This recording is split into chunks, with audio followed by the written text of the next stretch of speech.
Hello guys, welcome to my YouTube channel. Tuna kan shading hi le message na comment na chun hin sewin na. Comment na ho cho ka hin sim ji in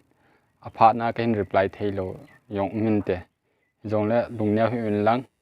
ka bol thailo wala ka hin se de hin ka bol the ala ka hin se de na. Tuna kan shading hi le comment na cho ahung banga chun GPay transaction ki bol na store history ho iti delete dhamna chi comment na hongin kipa in comment hin bol je wa nang ho a ko na ken topic hin nei do na ye chun nang ho chunga kipa thu ken se ne hin tia chun ne het lo hin dong jin lang kong ka het kham ka hin hel de na chu hin tu na ken se ding chu Google Pay transaction hu li so iti delete dhamna chi ken se de ye chung ka channel subscribe lo ne lung set in subscribe in lang tela pan taw ta hello guys come in chu hile bonga hin tuna thumbnail an mu banga chu story khat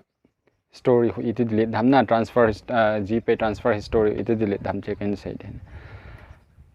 abaya ba hin short lo den minute thum bo la de na ka hin se to ko ya chu minute thum la de minute thum yo hi pon ai ma chu minute thum ken la sa de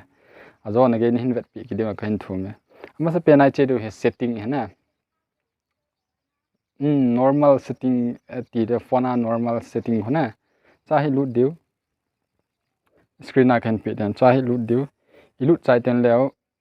ipia che diu ham ti le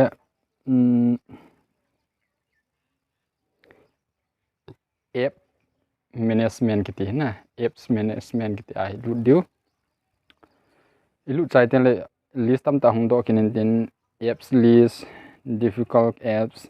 permission manager ti hong do cha hi hoya che diu ham ti le app list na hi che diu ha okay ga click mutin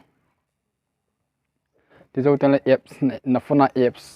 installable zo se cha bona list na hong do din cha hi e hon ep e bol gu no ham ti le GPay lang sang hi chun GPay di hin GPay a chun click tiu na click chai ten le chai hung do ding GPay open force stop ti hong do inten noya storage uses data use details manage in notification ti permission phone camera display open by difficult ti hong do den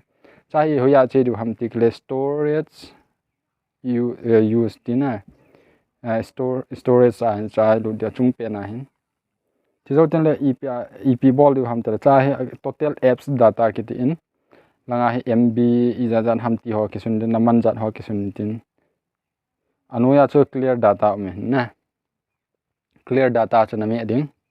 na me chai ten la ka che ti hi clear ka che ki ti he chin na me ki na le langa na GPay transaction history ho cha bon cha mang ying de na che khat na hin adang yon cha abol dan min hi wan che abai pen na net ngai lo wa im cha ngai lo wa abai pen he ti hi je chun nang ho ka hin se pi he na nang ho na bol na phat chom nan ne ale na loi ho hin se ru bin lang na then subscribe like nin bol de na phat choma hi le lung sit ten comment hi hai mil hi win na he nge a phai ve se pam na sei nom nom sei win na chu ka hin thu me nang ho ka ki pa